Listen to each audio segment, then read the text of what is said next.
call to order, please. We'll start off with the Pledge of Allegiance. I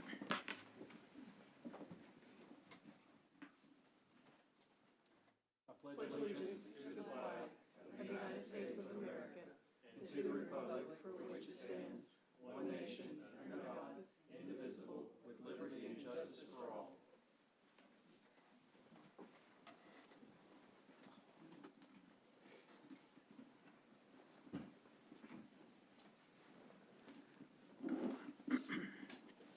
See, we've got a lot of folks here tonight, so moving on to 3, open forum. In addition to public comment on agenda items, the commission offers an opportunity, offers an open forum whereby citizens may comment on governance issues over which the city of Nacogdoches has domain.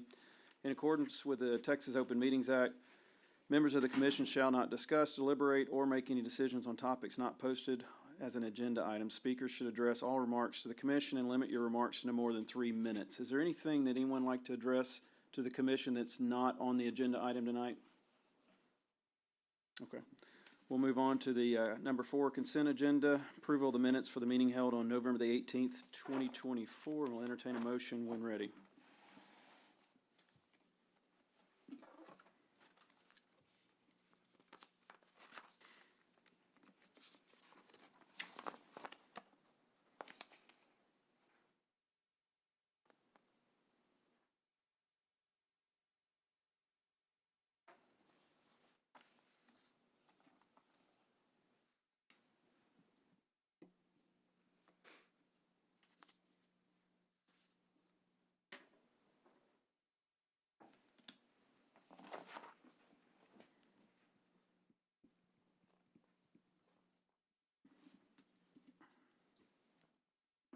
I'll make a motion that we accept the minutes that's printed. A second. All those in favor say aye. Aye. All opposed say same. Okay. Moving on to 5A, public hearing. Discuss and consider action regarding special use permit case SUP 2024-07 for stone, sand, gravel, and mineral extraction in an R4 multifamily district on one parcel of land, approximately 28.2 acres, plus or minus in size, more particularly described by Nacogdoches Central Appraisal District, parcel 85-393, and generally located north of Powers Street between North Sanders Street and Old Tyler Road. And I will yield to you, Mr. City Planner. Good afternoon, Chair, Commission. Juan Paulette, Interim City Planner. Before I get started, I just want to point out the handout that should be in your packet, and it's of the original and the updated or revised or accepted SWP3 report site plan. And the original packet, agenda packet, just had the original SWP3 report, and it should have had the updated SWP3 report. But the only difference between the two is the site plan, which you now have, and I'll talk more in detail about that in my presentation. So I just wanted to point that out. Thank you, sir. So this property is located on the southwest area of town, just north of Power Street, in between North Sanders Street and Old Tyler Road. It is approximately 28 acres and has significant elevation change sloping downward from west to east across the property towards Old Tyler Road. The property is mostly wooded and undeveloped except for about 4.8 acres in the middle that is the construction project area. The owner is currently using the property for extraction of dirt for other commercial projects in the area. Once the property is at the appropriate grade, the owner plans to develop the property consistent with the current zoning.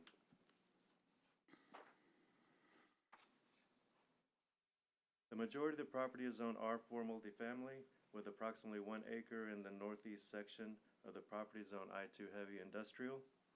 The surrounding area is primarily zoned multifamily with residential and industrial zoning districts to the north. The future land use designation is single-family residential and is not consistent with the current zoning of the area, which is zoned multifamily and developed primarily with residential uses. Although the future land use plan designation of the property is not consistent with the current zoning, the proposed use is temporary and will prepare the property for future development that would possibly be in line with the future land use plan or the current zoning. Approval of the SUP will not change the land uses permitted by the current underlying zoning.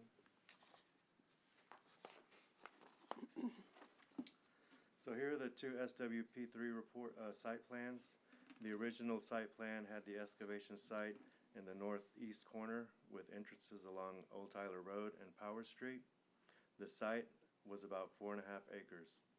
The accepted site plan has the excavation site just south of the original and is 4.8 acres.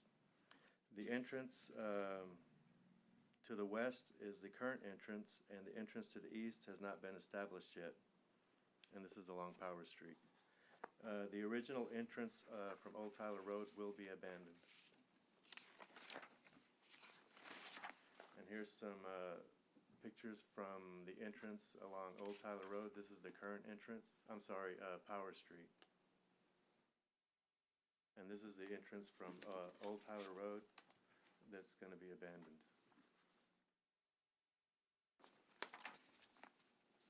This slide shows the types of uses within the 200-foot notification area. Staff sent out 39 notices to property owners and have received no written responses in opposition or in favor of the request.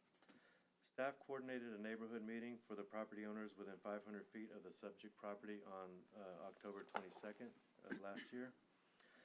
8 property owners attended the meeting with general questions and concerns about the effects of this project on neighboring properties, water runoff to the properties on the east, and effects of heavy machinery on the roadway. Staff believes that this request meets the conditions for approval with the following conditions. Hours of operation be from 8 to 6, Monday through Saturday. Preserve existing vegetative buffer at a minimum of 25 feet around the property lines. Install and maintain silt fencing in line with state regulation along the entrance of the property, and it will expire in 12 months.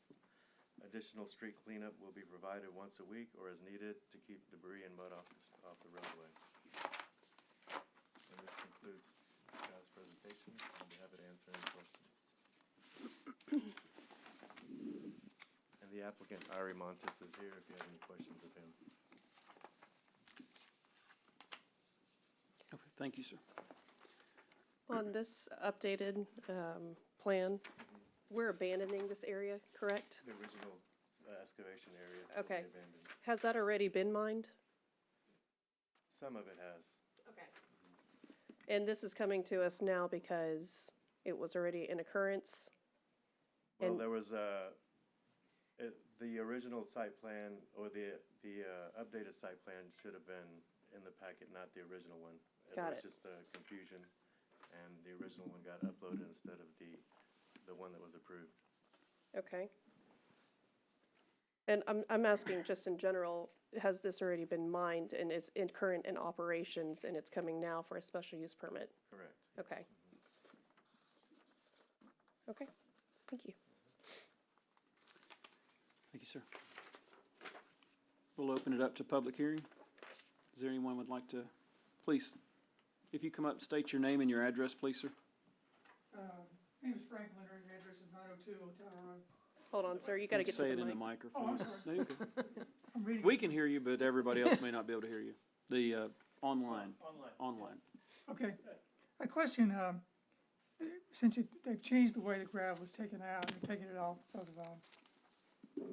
16 Power Street, or maybe Power Street, got all those gravel trucks constantly going over that road, you know? And eventually, I mean, that's gonna take a toll. I don't know if anybody's thought about that yet. I mean, I hear them all day long going right across up front of my house. Sure. Yes, sir. I mean, you take enough gravel trucks and pretty soon you have to repave the street. I don't know if anybody's thought about that or not. Well, I would hope the city's thought about that, so. Yes. You see, thought about it?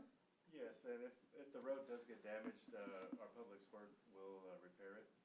If there's potholes or.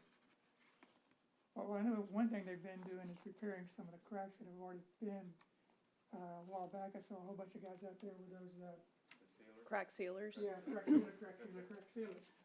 So pretty soon, it's gonna be one big crack. So I'm just bringing that up. Yes, sir. I mean, you don't have a problem taking it, but I wanna be able to use that road. I've got Yes. all that property right there.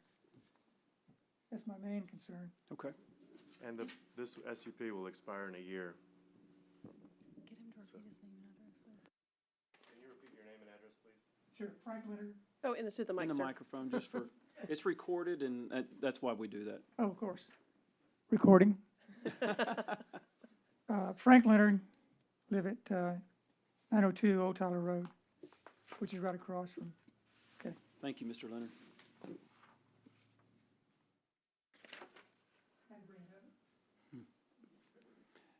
Is there anyone else that would like to address the commission on this one? Okay. We'll close it and open it up for, close, public hearing, close it up, or open it up to the commission for discussion. Irate, why do you always take on such difficult projects? Steep grades here. I definitely have questions concerning grades and elevation. For, Juan, can you step back up?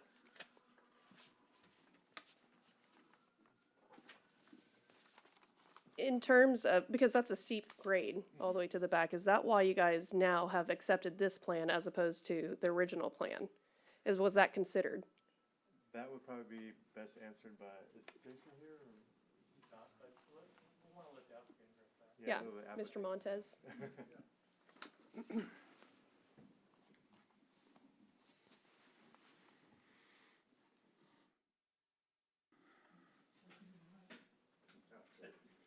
He's got a lot of experience doing it. Yes, he does.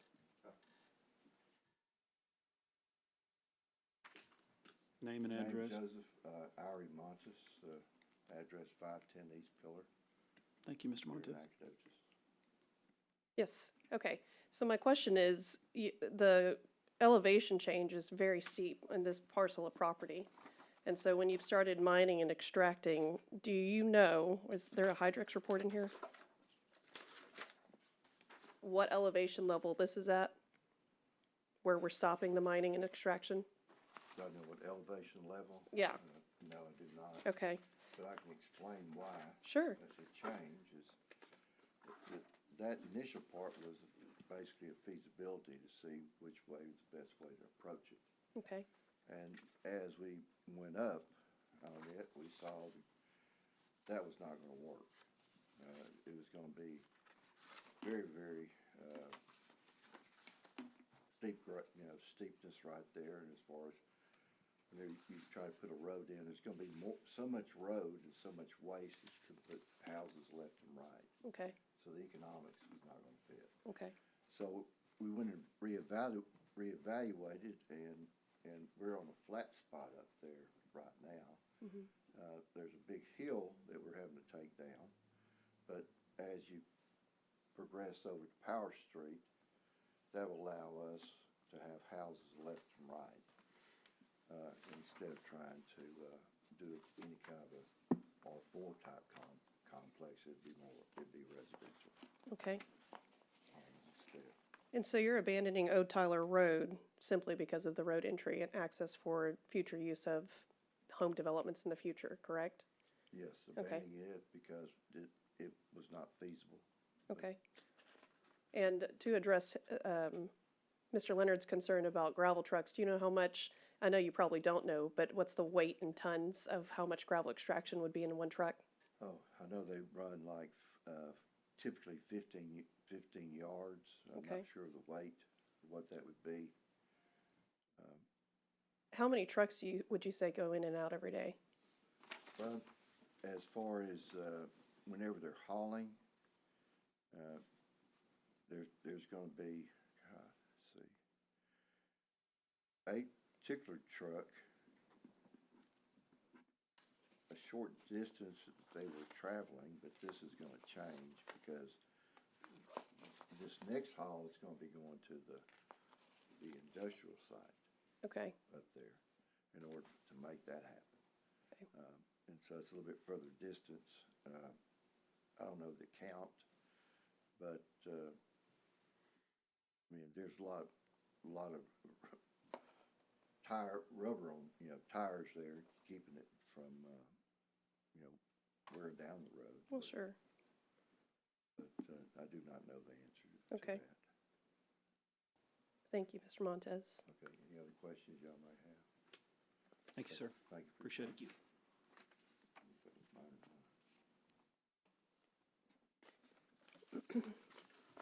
We'll entertain a motion when ready.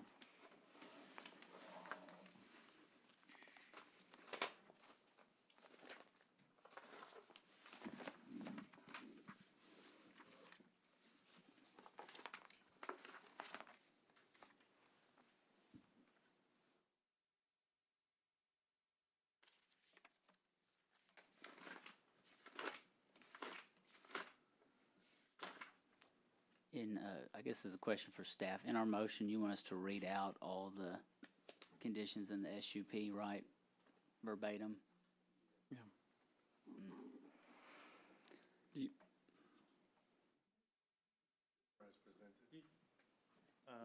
Commission, you can also say as presented by staff. Just keep in mind that as presented includes the current stormwater pollution prevention plan, which we provided some additional documentation to reflect. This was the plan that was revised and accepted on December 5th, 2024. Okay.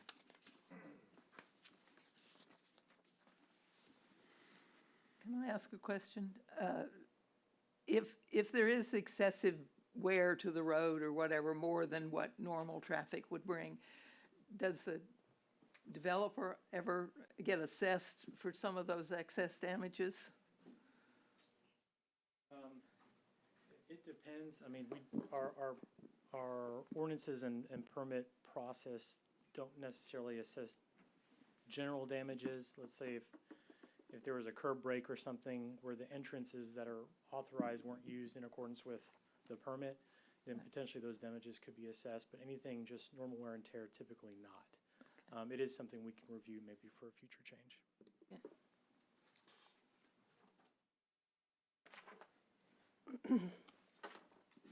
So the total weight for 15 yards is about 36,000 to 45,000 pounds. Just letting you guys know. And then you do have to factor that in. I do believe that we should be discussing that in terms of how close it is into the city. That is future tax dollars that have to be used for private businesses. I do believe that's something that we should be discussing, that developers do have to consider that for taxpayers. Wear and tear on county roads, you know, you guys can see it out for logging trucks and things like that. Since this is a special use permit, it's only a year. Commission, happy to maybe add that or bring that up again on item 7 for future agenda items. Okay, yeah, absolutely. Yes. We'll entertain a motion. Oh, yes, sir. We've already closed. We'll entertain a motion.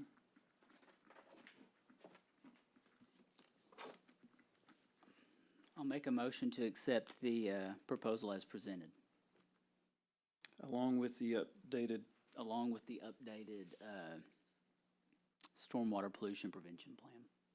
okay. I'll second that motion. All those in favor say aye. Aye. All opposed say same. So that carries. The proposed SUP as submitted by the city, recommended by the city, along with the updated stormwater pollution prevention plan dated December 5th, 2024. Thank you. Anything else you need on that one, Juan? Okay. Moving on to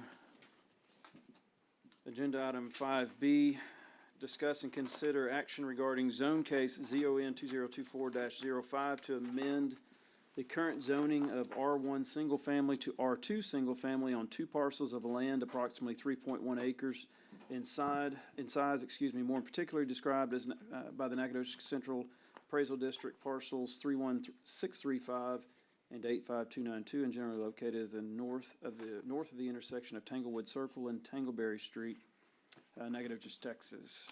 Yield to you, sir. Thank you, Chairman, Commissioners, Juan Paulette, Interim City Planner. So these properties are located east of University Drive and have frontage along Park Street to the north and Tanglewood Circle to the south.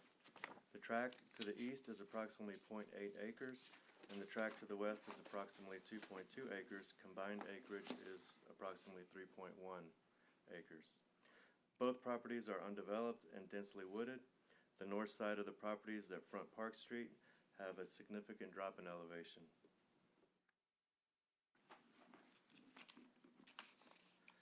The subject properties are zoned R1 single family and surrounded by R1 single family residences, with the exception of a planned development to the south that is developed with multifamily apartments. The difference between R1 single family and R2 single family is the density. R2 zoning district is intended to provide a slightly higher density residential area. Lots in this district must be 6,000 square feet or larger and have a minimum lot dimensions of 60 feet by 100 feet. The R1 zoning district must be 8,250 square feet or larger and have a minimum lot dimensions of 75 feet by 110 feet. Future land use plan designates the subject property as single-family residential, which is described as conventional one-family attached dwellings, which also include duplexes.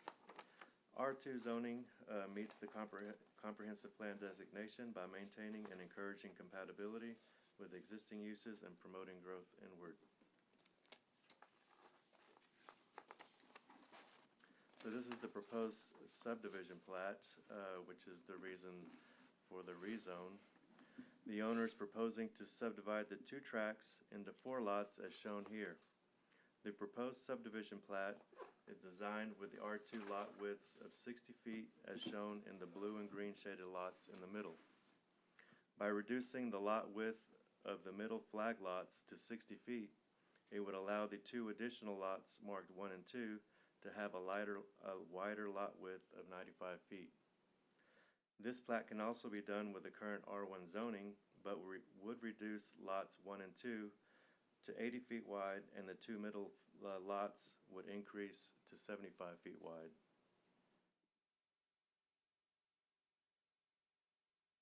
And this is a view of the subject property from Tanglewood,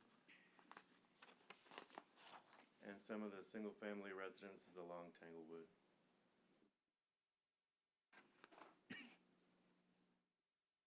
This slide shows the types of uses within the 200-foot notification area. Staff sent out 9 notices to those property owners and have received 1 written response in opposition of the request. Staff also sent out 12 courtesy notice postcards to property owners within 200 and 500 foot of the property and have received also 1 letter in opposition from that area. Both residents had concerns about increased density, property values, and the safety of the area. Staff coordinated a neighborhood meeting for property owners within 500 feet of the subject property on December 11th. 7 of the neighboring property owners attended the meeting with the previously mentioned concerns, and 2 were in opposition of the request. Staff believes that this request meets the conditions for approval, and this concludes staff's presentation. I'll be happy to answer any questions. Thank you, Juan.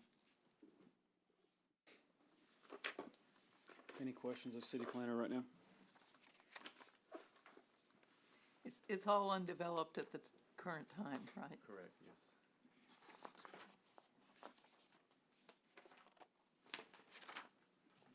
We may call you back up. Does the applicant want to speak? He's present, yeah. Okay. Unless you need to. unless you have questions. Okay. Juan did a great job. Can't even answer any questions. Okay.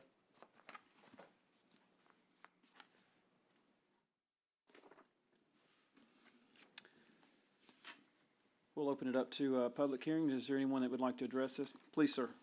If you'll come forward, state your name and address, and Good evening. Name is Curtis Murdoch. My address is 2424 Tanglewood Circle. I was that house on the hill there that they showed in the presentation.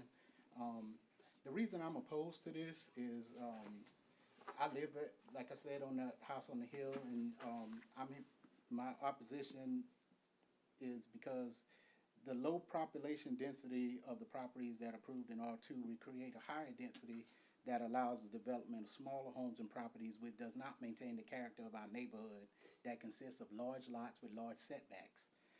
Additionally, rezoning will allow homes to be built closer to the street. And being that I live on that road, I know that that's gonna be a problem. We've had many incidences in the 2.5 years that I've lived here that, there's been near accidents because there's a blind spot as you come around that corner right there, as you come around that curve. And if you put more houses there, there's gonna be more traffic, and it's gonna increase the likelihood of accidents in that area. I just don't understand why, if they wanna develop what they do, why it can't remain a Zone 1 development and we keep it as is. Rezoning does not benefit our neighborhood or community at all. In my estimation, it would only provide a gain to the folks who wanna develop it. It's not gonna help our neighborhood at all. So we are opposed to this action. Thank you, Mr. Murdock. Thank you.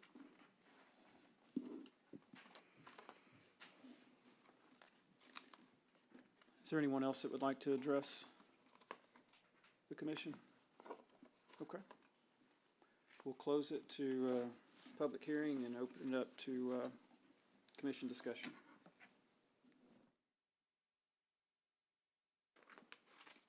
So the way it is now, they can still put it into 4 lots. They just have to configure the lots a little differently. Is that correct? Correct. It would make the lots 1 and 2 narrower. But And not lots 3 and appreciatively 4. narrower. It would go from 95 feet, what they're proposing now, to 80 feet. Which is still a pretty good width, yeah. And then the 2 in the center would be, The lots, the flag part of the lot would increase to 75 feet instead of 60 feet as shown here. so you'd have 4 lots that's appreciatively the same size, Right. give or take 5 feet. 2 middle lots, they go back and then they widen in the back. Yeah, they're kind of an odd like a flag configuration lot. to begin with, right?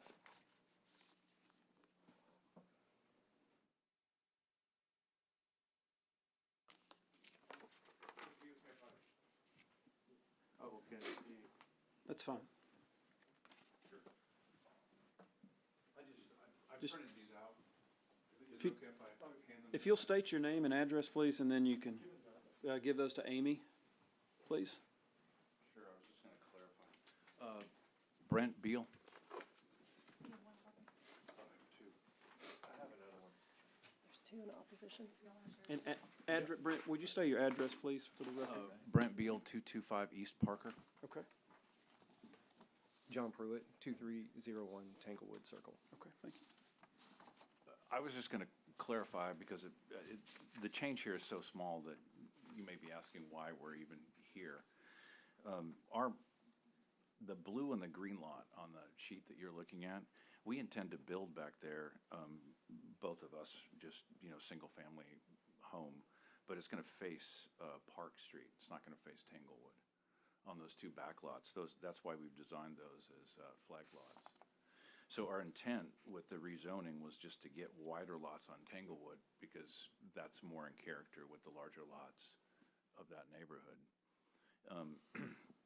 So oddly enough, we're requesting that this be rezoned so that we can keep the lots on Tanglewood larger. If this is denied, then we just have to shrink those 2 lots on Tanglewood by 15 feet, which, goes from 95 to So 85 is feet. there going to be an entrance on Tanglewood for those lots, The ones in the back? for the ones in the middle? Yeah, the city prefers, has a strong preference that we not access those lots from Park. So that's why we have those flagpole lots there, so we will have ingress and egress through the poles of those flag lots.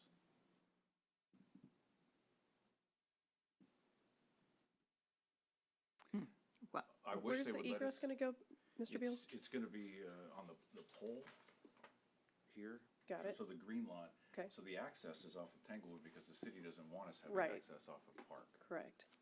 right? Did they give you a reason for that? Because it's a busy street, we didn't feel like. It's widening basically because we prefer residential lots to face a local street versus a arterial street or a collector street Okay. for safety. And those are fairly large lots in the back. They're both, an acre, which we think is more than sufficient. And then the two lots on Tanglewood, our motivation here is just to So make they those would as big as- essentially be long driveways? Is that what you're talking The about? poles of these two back lots, yeah. Yes. Yeah, so that's 60 feet. We only need 20 of it for a driveway, but yeah, that's how we would access those lots off Tanglewood. Correct.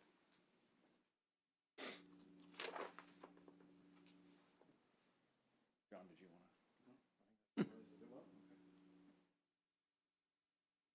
I'm happy to, while I'm up here, answer any other questions you have.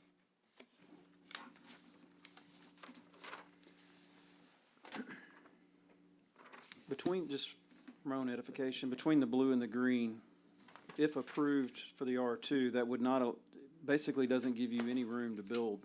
You'd have to go to the back, essentially. Right. Yeah, so the option 2, which we don't want, is if we can't get it rezoned, that's why I've drawn those little arrows. So then we have to shrink the red and the orange lot. Okay, I see what Which gives us the wider flagpole, which we would do. I mean, that's fine. But we just figured it was worth coming to P&Z at least to try to make those lots on Tanglewood a little bigger. You see what they're doing? So that's what could change without the change if it stays. That makes sense. Okay. Thank you, sir. I don't have anything. Well, Do you- If this is They may. only going to be a driveway, why does it need to be that wide? Yeah, if it's only going to be a driveway, Well, it's part of the city ordinance, so because we can't count park, because the city doesn't want us to have access off of park, then when we're doing an administrative plat like this, we have to have at least 60 or 75 feet of frontage to be able to subdivide. So I would just put a driveway there, but we can't. So Okay. we have to flagpole that.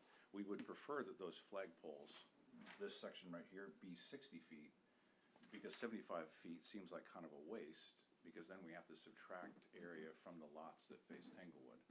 So that's why we're going to R2, so we can expand those lots on Tanglewood, that's the red and the orange, by 15 feet. And then so even though if it got rezoned to R2, there would still be no building that would face Tanglewood, right? there could potentially be on the orange and the red lot. Yes, yeah. I understand, but I mean, on the other two. No, our intention is to build in They're the gonna back. We want to Face Park Street. Okay.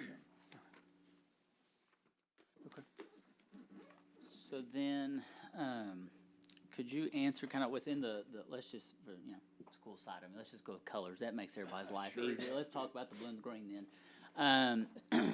It seems like in reading through these kind of opposition statements, one of the concerns is the characteristic of the neighborhood. I don't live in that neighborhood, but it seems enough that people are willing to write about it. So walk me through, if we're just putting the street in, yes, we can, if you are to get the, R2 zone, are you, based on these photos, I'm seeing lots of trees. So are we clearing that down so we can put in these, or just as much as you need to put in your driveway? You see what I'm trying to get at? What's my street view gonna look like? Because I think it's the characteristic of that neighborhood that seems to be what is a concern. No, we would leave the trees. I mean, we're not gonna cut trees down. We'd put a driveway in there. Now, the people that we sell these lots to, the orange and the red lot, I mean, that's up to them. So your intention is we'll sell red and orange, We're gonna sell red and orange. and that will be developed separately. Not that that really factors in, Yeah, but but- that's our intention. But you're gonna maintain blue and green. Yes, Okay. Which- that's our intention. They can do without having to come here. Yes. Right. So, okay. So the only question for y'all is whether or Right. not, it's how wide Wide it we have to goes. make these flagpoles. It's Understood. either 60 feet or 75 feet. We would prefer it be 60, because then we are left with larger lots on Tanglewood, which, according to the letters that were written in opposition, is important to the people in the neighborhood, which we agree with. So we're a little puzzled about why there's folks that say they want larger lots, but they're against the rezoning that would allow us to put larger lots on Tanglewood. Understood. So then, my question would then be a follow-up for one. So we're blanket moving it from R1 to R2. So walk us through the R2 changes that can happen in the red and the orange for me, hypothetically. So 1 second. Yeah. 1 second for me, please. Do you have anything else, sir? Does anyone else have any questions for Mr. Beal? I know. Okay, thank you, sir. I appreciate it. Thank you. Juan, do you mind? Please. With the red and the orange? Yes, because, so as I'm understanding it, really, it's coming down to semantics within an ordinance of how wide that blue and green have to be. Right. So take blue and green out of the situation. What happens when we sell red and orange? What does R2 afford the people that purchase those lots? That's my question. So whoever purchased lots 1 or 2 would only be able to construct one single-family home, and it would have to be within the building envelope, the setbacks, which for R2 is 20 feet in the front, 10 feet in the back, and 6 feet on the sides. So they'd have to set it back at a minimum of 20 feet from the street, What's R1 setbacks? 25. So 5 So foot just difference. five feet. But they would have 200 feet from front to back, the way this reads, right? The lot would be, 200 feet deep. A little bit bigger. So they could technically set it back pretty far back if they want. Right. It gives them the better ability to build and set back. Right. Okay, Which I would rather have it set back further too. I agree. Okay. Curtis did say he wanted to come up here. That's all right. Yep, okay. Anything else? Mr. Murdoch, do you mind coming back up here just for 1 second?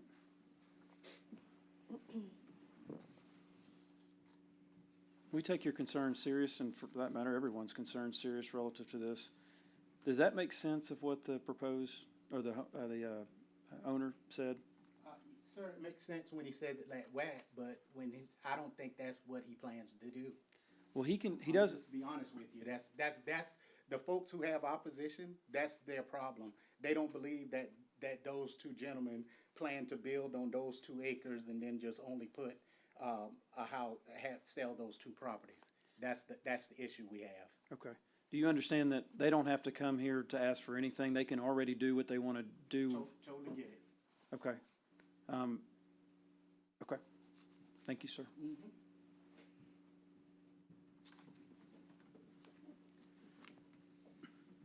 I do have a question. Just one, please. Have you reviewed this and looked at this? Yes. Is it accurate Oh, based on what they're presenting here?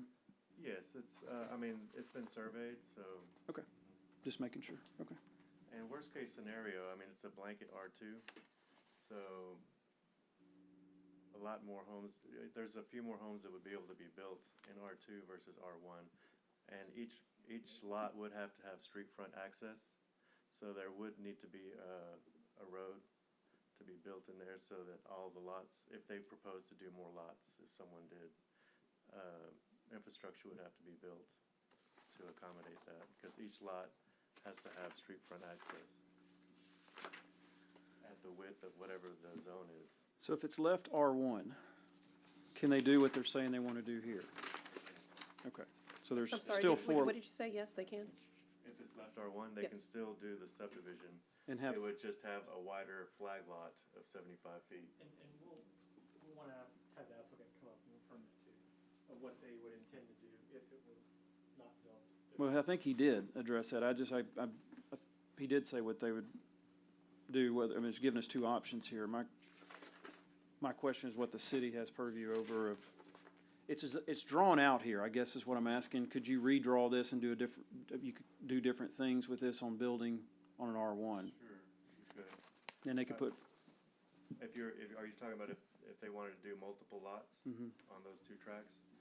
You could fit more lots in there in R1 as well. But like I said, you would have to construct infrastructure into the properties, okay. like the street and utilities, because each lot has to have street front access.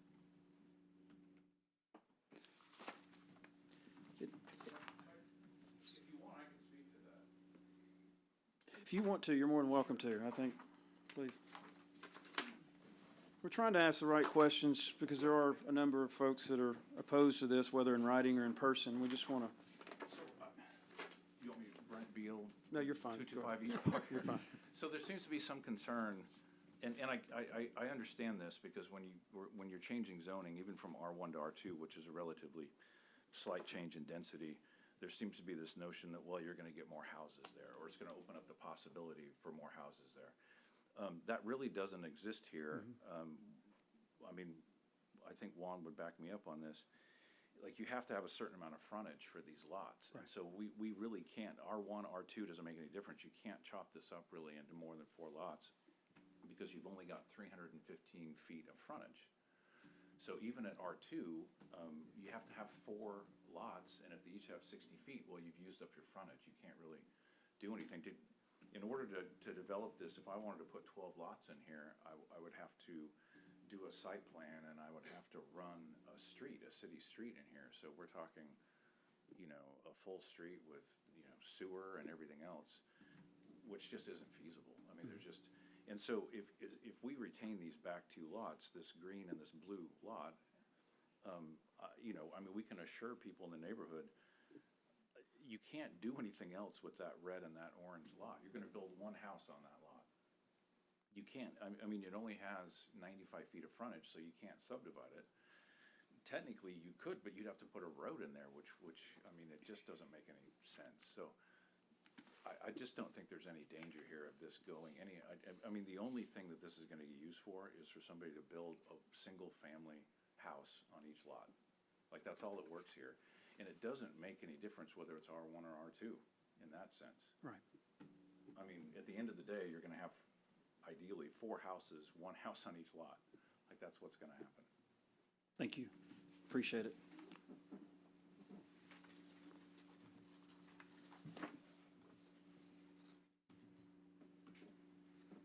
Well, I'm asking some of these questions because I want to make sure that folks understand what we're kind of thinking. Could you mind coming back up just for one other question? And you may have already said this, and it's been said different ways, but if it went to R2, does it increase more opportunity to build more houses on this lot, this 3.1 acres or whatever the land is? Not in that configuration, it would have to be configured differently. But there's an As- opportunity to do that, though. Yes, they And could always if sell the we- property. And we're not voting on the configuration, we're voting Right. for a zone change. Correct. And But if- this is just the reason why, and so you always, I guess you could always look at the worst-case scenario. Yeah, absolutely, that's our job. So, worst case scenario, if we rezone and they sell it tomorrow, then all of the discussion of the plans and stuff, there's no, Out the window. They could theoretically run a road up the middle and build on either side, or- Right. There's multiple configurations that you'd probably be able to do. which would be pretty expensive, I Now, the would back think. of the north side of the property does slope down quite a bit, which is probably undevelopable, but I'd say 2/3 of it probably would be developable.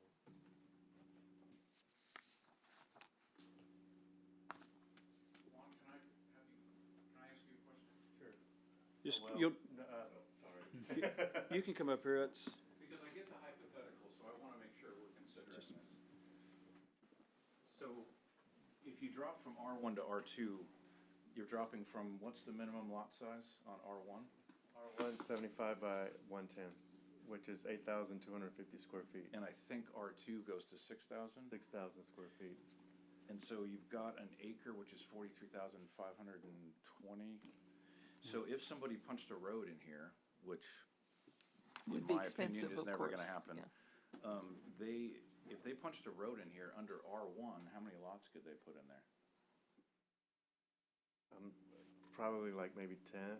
It depends, because like you said, you have to Well, take given into the terrain- consideration the terrain and. But let's say that 2 acres are developable of that, which is probably accurate. So that's about 90,000 square feet. You've got 8,000, 8,500 or so. 8,250. So hypothetically, somebody could, right now, under R1, could punch a road in here and put in 10 lots. It's not gonna happen, just because of the cost involved. Now, if you go to R2, if somebody were to punch that same road in, they could probably put 12 lots, 12, 13, yeah. which again is not gonna happen. So I just wanna make it clear that, like, this zoning change is not gonna allow someone to go in there and build apartment complexes.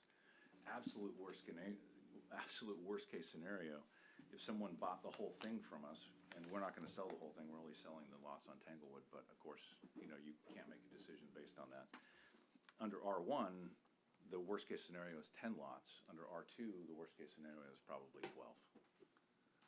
12 to 13 lots. Yeah. So just to make it clear. thank you, Mr. Beal. Appreciate that. thank you.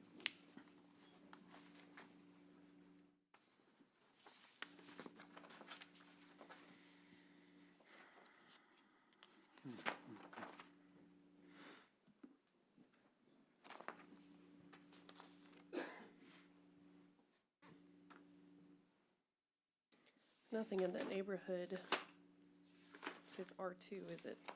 Yeah, that's what I was looking at.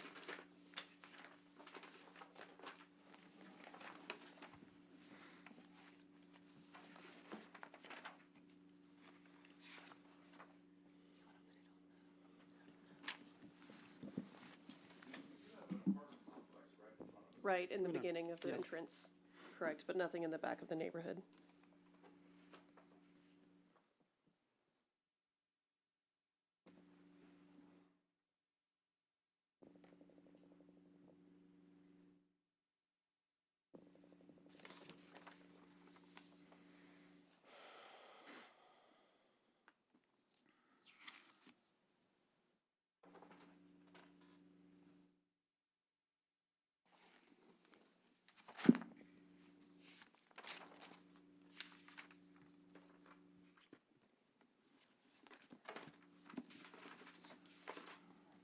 Comes out on Park Street.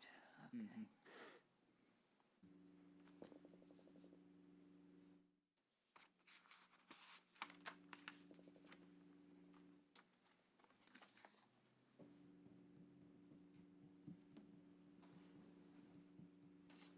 I think there's a steep drop off on Park, next to Park Street. As you can tell, we all believe it's a much higher bar to pass when you start changing zones in a residential neighborhood, so, I'm not speaking for my fellow commissioners, but they take it serious. Yeah, absolutely.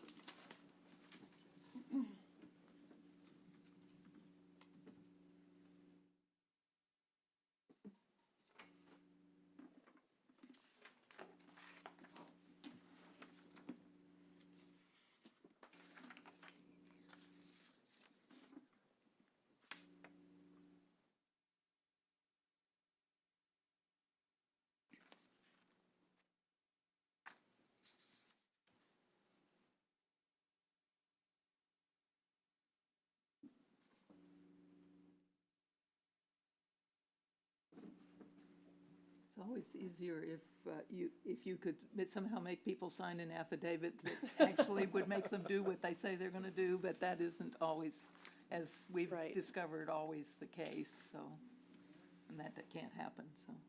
Right.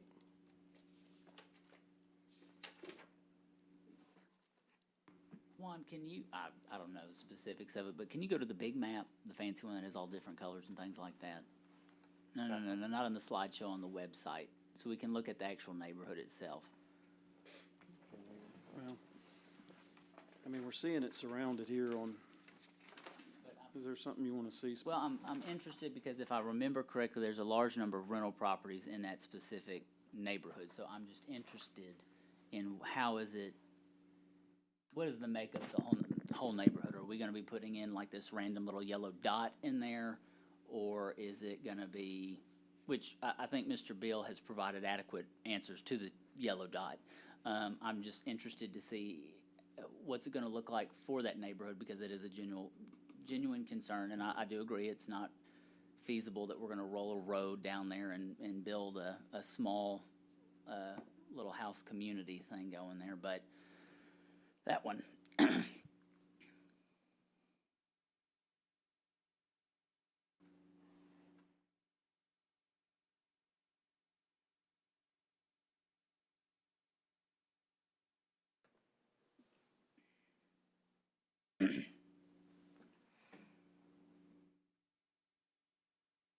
You zoom out just a little bit.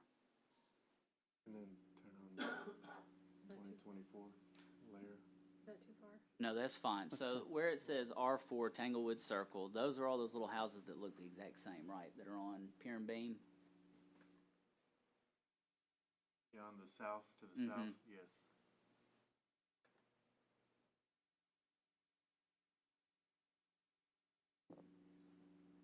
Right, running across one road. So that's these homes, I believe.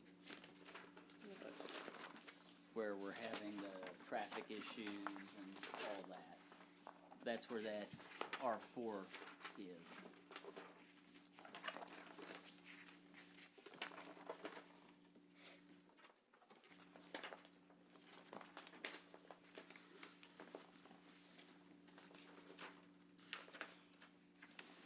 on the opposite side of that.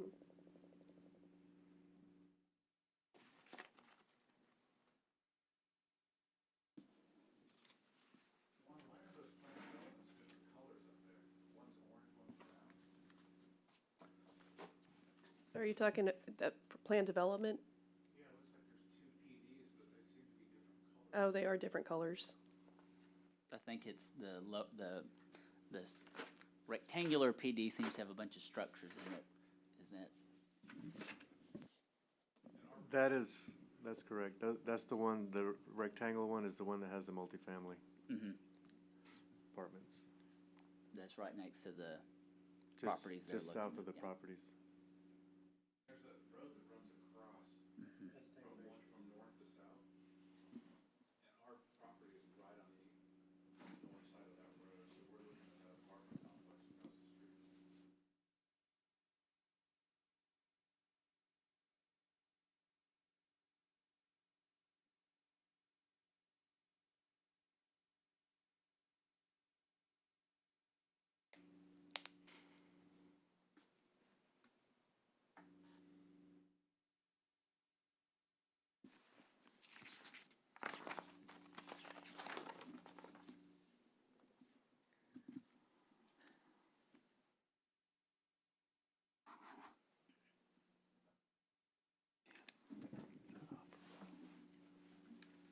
Any other questions?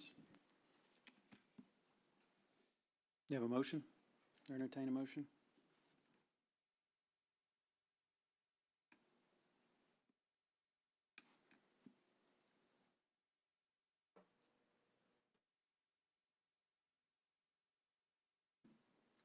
Still in the debate phase. I said still in the debate phase. Yeah.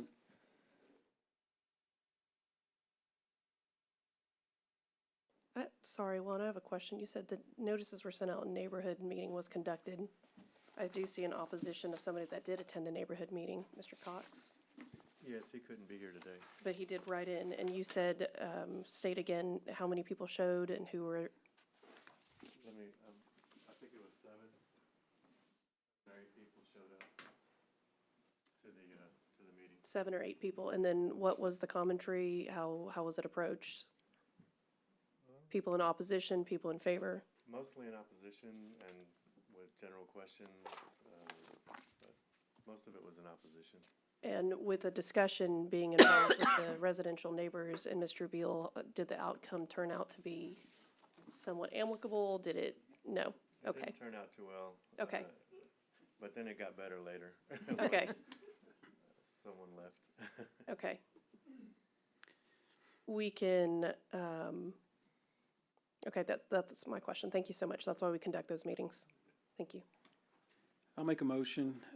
You know, there's such a high bar when you're changing an R1 to an R2, and I fully believe, Mr. Bill, what you're trying to do here. It makes all the sense in the world. However, again, it's such a high bar to pass, and there's other things that could happen to this property. And for that, I'm gonna make a motion to deny this request from R1 to R2. I'll second that. All those in favor say aye. Aye. All opposed say same. Okay, thank you. Thank you.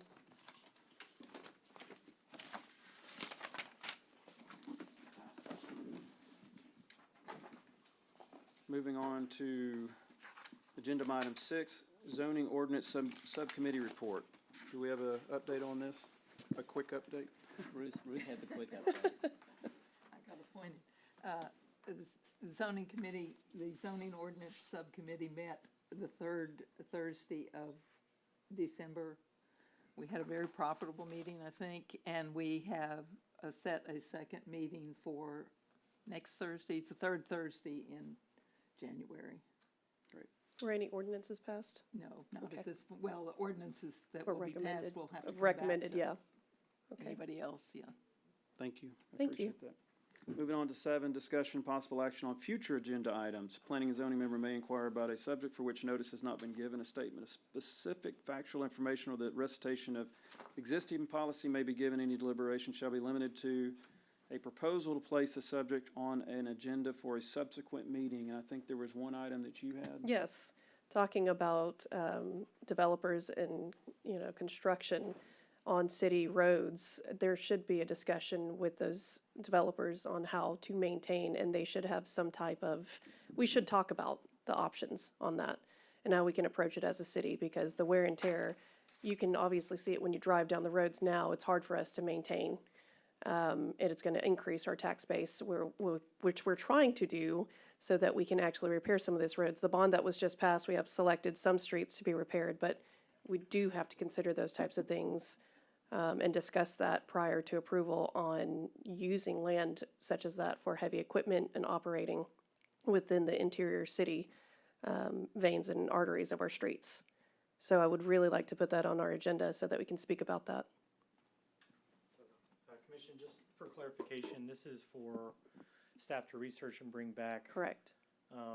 Current policy related to developer initiated construction traffic on public roads, and then the impacts. Just so we can be more informed on it, of how it impacts the community, so we can address folks. Can do. Thank you, sir. Absolutely. Thank you. Anything else? And I don't, this may not even, well, Jerry can let me know if we're in the weeds here or not. But we seem to get a fair number of people petitioning to change their zones. And I think that Mr. Bill made a adequate appeal. Yeah. But when we zoom out, it would it'd be a random yellow dot in a lightly yellowed space. So what is the ability of this commission when we hear petitions to change zoning that we require or we put in within our decision, like, hey, yes, we're willing to accept this change in a zone if X, Y, and Z are met? Are we allowed to do that at all? Well, you would have to have a special use permit to address that. To add conditions. Yeah. So we're talking about an SUP, not a zone change. Yeah. Okay, so, Any type of zone change, you would not enter any type of negotiations or agreement with someone. That's a contract zoning. And Yes. that's prohibited under the law. okay. There are some exceptions which are statutory, which don't apply here. So, For That's what I example, needed. Jerry, just real quick, for example, Mr. Beal could have applied for an SUP for this property, could he not have? you could, Yeah, okay. Thank you. So there, okay. Or a PD. Or PD. Which, for all Not the, an SUP, a PD, I'm sorry, plan development. I'm sorry, apologies. but for all the droves of people listening at home, that's an option you can utilize without disrupting the existing zoning in an area. If you find things like that, would be a what's it called? A PD, plan Plan development. development. Not Yeah. professional development, but plan No. development. And that does require some lot sizes and things to be in consideration of with a plan. Anything else relative to 7? Okay, if not, we'll adjourn. Thank you, everyone. Thank you. Time, please. Oh, time is 6:02. 6:02.